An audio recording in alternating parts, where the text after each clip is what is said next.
Cricket chronicles with Chandresh में आप सबका स्वागत है। रविवार का दिन है, छुट्टी का दिन है और इसीलिए बहुत बेहतरीन मौका है आज के दो मुकाबलों के बारे में बात करने के लिए। दो मुकाबले हैं। पहला मुकाबला जयपुर में राजस्थान रॉयल्स और रॉयल चैलेंजर्स बेंगलुरु के बीच में, और दूसरी तरफ दिल्ली कैपिटल्स और मुंबई इंडियंस के बीच में मुकाबला। पहले बात कर लेते हैं रॉयल चैलेंजर्स बेंगलुरु और राजस्थान रॉयल्स के बीच का जो मुकाबला है, जो जयपुर में सवाई मानसिंह स्टेडियम पर खेला जाएगा। बहुत ही इंटरेस्टिंग मुकाबला होगा, क्योंकि रॉयल चैलेंजर्स बेंगलुरु जो वहाँ पे पहुंचे हैं वो एक हार के बाद पहुंचे हैं, और उस हार में भी उनके पास मौका था। दिल्ली कैपिटल्स के खिलाफ जो मैच हारे, उसमें भी मौका था उनके पास कि कुछ कमाल कर सके, पर वो मौका उन्होंने गवा दिया जब फिल सॉल्ट जल्दी आउट हो गए, वहाँ पर रन आउट हो गए। बहुत ज़बरदस्त धुआंधार शुरुआत की थी वहाँ पे फिल सॉल्ट ने, पर उनके साथी विराट कोहली ने उनको गलत कॉल दिया, और उसके वजह से बड़े आसानी से वहाँ पर पहला विकेट गिरा, और फिर विकेटें गिरती गई, गिरती गई, गिरती गई, वो एक कोलैप्स सा हो गया। और फिर उसके बाद अंत में सिर्फ वो जो टिम डेविड की पारी थी, उसके वजह से थोड़ी बहुत वहाँ पर राहत की सांस मिली वहाँ पर बेंगलुरु को, वरना उनके पास कोई मौका नहीं था वहाँ पर। उनकी बल्लेबाजी बिल्कुल नहीं चली, बिल्कुल लचर साबित हुई उनकी बल्लेबाजी, और ये उनके लिए एक बहुत बड़ी चिंता की बात है कि अगर फिल सॉल्ट नहीं चलते हैं तो क्या होता है उनकी बल्लेबाजी में, उसका एक हमें उदाहरण मिला उस दिन। उसके अलावा देखें कि यहाँ पर जो है दूसरा जो उदाहरण जो है, जब वो गेंदबाजी कर रहे थे हमें बार-बार लग रहा था जॉश हेज़लवुड पे बहुत कुछ निर्भर है। वहाँ पर भुवनेश्वर कुमार भी है जो ठीक गेंदबाजी कर रहे हैं, उनके पास यश दयाल भी है, रसिक सलामदार भी है। स्पिनर्स में उनके पास कमी है। सुयश शर्मा, कृणाल पांड्या और लियम लिविंगस्टन, ये अच्छे गेंदबाज हैं, पर बेहतरीन गेंदबाज नहीं है। और जब वो दिल्ली कैपिटल्स को उन्होंने जल्द से जल्द उनके टॉप ऑर्डर को निकाल दिया, तब उनके पास एक ज़बरदस्त मौका था वहाँ पर एक रोकने का, पर स्पिनर्स में वो बात नहीं थी, और बरसात भी हो रही थी, गेंद को ग्रिप करना मुश्किल भी हो रहा था, फील्डिंग भी ठीक से नहीं हुई काफ़ी बहुत, तो उनके पास जो है मौका जो था वो गँवा दिया उन्होंने। अ, विराट कोहली भी थोड़े नाराज़ से नज़र आए कप्तान रजत पाटीदार के फैसले को लेकर। तो ये सबको देखते हुए मुझे लग रहा है कि उन्होंने एक मौका गँवा दिया उस मुकाबले में, एंड आई थिंक दैट यहाँ पर ये चीज़ आपको याद रखनी चाहिए जब आप जो है अब आकलन करते हैं इस टीम के बारे में। इनके सामने जो टीम है वो है राजस्थान रॉयल्स। राजस्थान रॉयल्स के पास दिक्कत ये है कि सिर्फ़ और सिर्फ़ उनके कप्तान अब तक कंसिस्टेंटली चल रहे हैं टॉप में।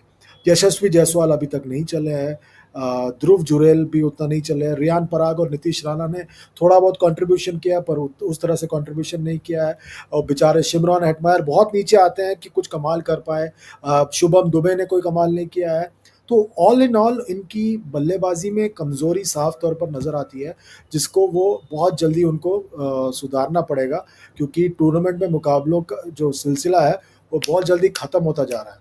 और आई थिंक दैट ये यहाँ पर एक चिंता की बात होगी राजस्थान रॉयल्स के लिए। गेंदबाजी में भी जो है उनके पास विकल्प जो है तीक्षाना है, जो गेंदबाजी कर रहे हैं, ठीक गेंदबाजी कर रहे हैं, और उनके साथी जो है वनिंदु असरंगा, वो इस वक्त मौजूद नहीं है। वो घर गए थे, पता नहीं वो ज्वाइन करेंगे या नहीं करेंगे टाइम पे।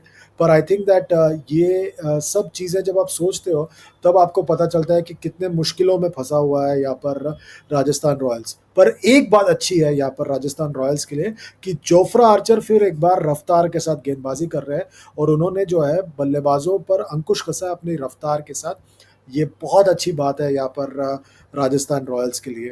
तो ऑल इन ऑल अगर आप देखें तो अब दोनों टीमों का आकलन करें तो आपको पता चलता है कि बेंगलुरु के पास इश्यूज़ हैं, पर उतने नहीं है जितने राजस्थान रॉयल्स के पास है, और राजस्थान रॉयल्स के पास बहुत सारे मसले हैं इस वक्त, और इसलिए वो पॉइंट्स टेबल में बहुत नीचे चल रहे हैं। और आई थिंक दैट आने वाले दिनों में उनके लिए और भी ज़्यादा मुश्किलें बढ़ जाएंगी अगर यशस्वी जायसवाल ने कंसिस्टेंटली रन नहीं बनाया तो। उनका रन बनाना बहुत ज़्यादा ज़रूरी है, और आई थिंक दैट इसीलिए बहुत ज़रूरी है कि यहाँ पर एक बैलेंस बन पाए इस मुकाबले में इन दोनों टीमों के बीच में। Jofra Archer could be the big difference, और संदीप शर्मा भी है वहाँ पर जो अच्छे T20 गेंदबाज हैं।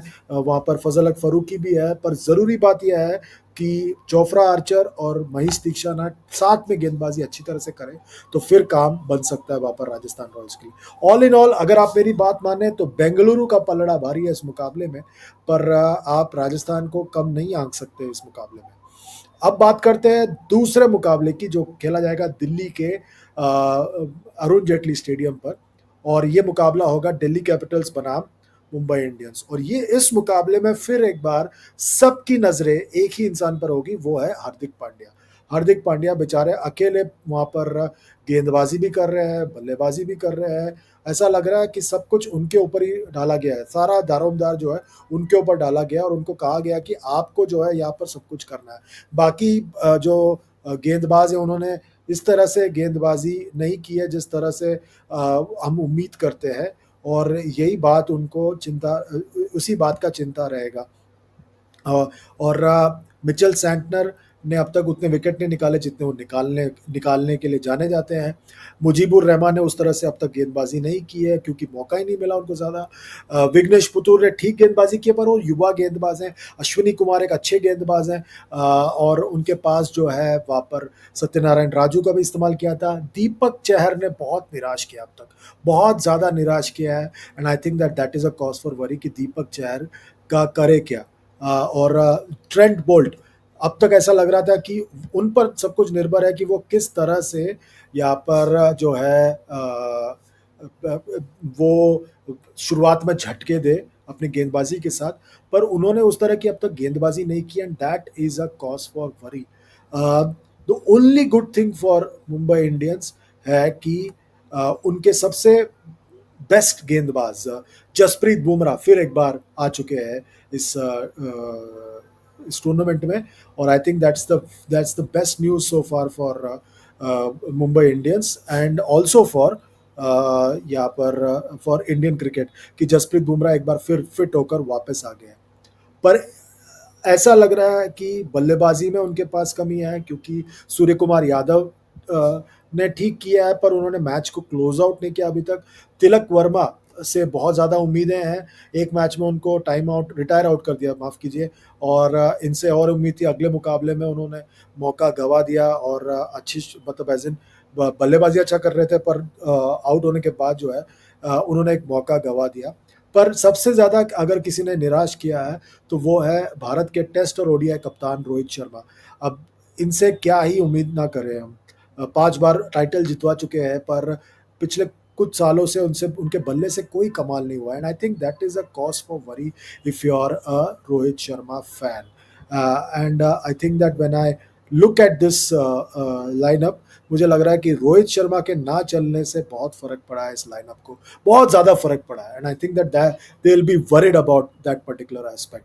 अगर आप इनके अपोनेंट को देखें जो इनके सामने है, इनके अपोनेंट के पास भी थोड़े बहुत इश्यूज है, पर I think that the biggest plus for Delhi Capitals is the fact that KL Rahul is firing and all on all cylinders. अब तक इस टूर्नामेंट में बहुत ज़बरदस्त फॉर्म में है, तेज़ी से रन बना रहे हैं, कोई उनके मन में डाउट नहीं है, वो डॉट बॉल नहीं खेल रहे हैं, और वो लगातार जो है यहाँ पर दबाव बना रहे हैं अपनी धुआंधार बल्लेबाजी के साथ। पिछले मुकाबले में जिस तरह से उन्होंने और ट्रिस्टन स्टब्स ने एक मुश्किल स्थिति से टीम को उभारा, that should give them a big big hope for this match.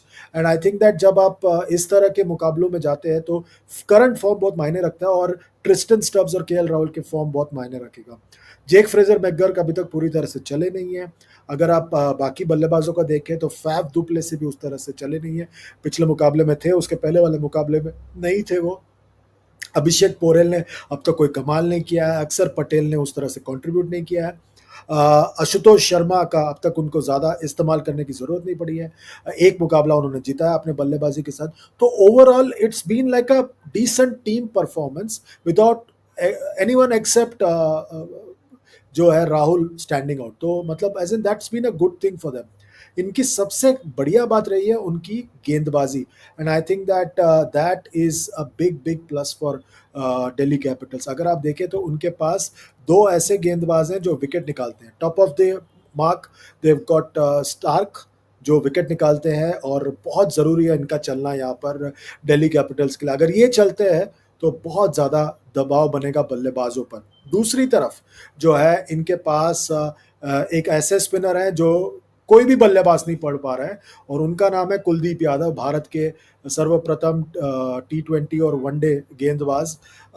इन पर सबकी नज़रें हैं क्योंकि ये विकेट निकालते हैं, बहुत ज़रूरी है। अब इन 2 विकेट टेकर्स के बाद आपको लगेगा थोड़ी राहत की सांस मिलेगी, पर इस बार जो चुनाव किया है दिल्ली कैपिटल्स ने वो बहुत समझदारी से किया है और उन्होंने और एक गेंदबाज को ढूँढ के निकाला है और वो है विपराज निगम। विपराज निगम जो है वो लेग स्पिनर है, 20 साल के हैं, वो लेग स्पिनर डालते हैं, बल्लेबाजी ठीक करते हैं, पहले मुकाबले में मैच जिताया था उन्होंने अपने बल्लेबाजी के साथ और फिर इन्होंने जो है फील्डिंग में भी कमाल किया है। तो ऑल इन ऑल ये सब देखते हुए ऐसा लग रहा है कि इस मुकाबले में आपको फिर एक बार पता चलेगा कि क्यों दिल्ली कैपिटल्स अनबीटन है अब तक इस टूर्नामेंट में और उसका पूरा-पूरा श्रेय उनके ऑल राउंड टीम एफर्ट को जाता है। अभी मैं इस वक़्त मैं कह सकता हूँ कि मेरे हिसाब से दिल्ली कैपिटल्स का पलड़ा भारी है और मुझे लग रहा है कि वो मुंबई इंडियंस पर भारी पड़ेंगे।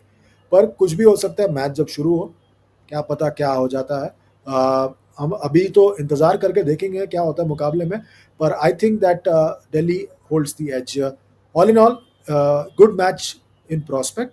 आपको क्या लगता है? वीडियो के नीचे कमेंट कीजिए, लाइक कीजिए, शेयर कीजिए, सब्सक्राइब कीजिए और साथ ही साथ नोटिफ़िकेशन की घंटी बजाइए। अभी के लिए बस इतना ही। अपना ख्याल रखिए। Goodbye for now.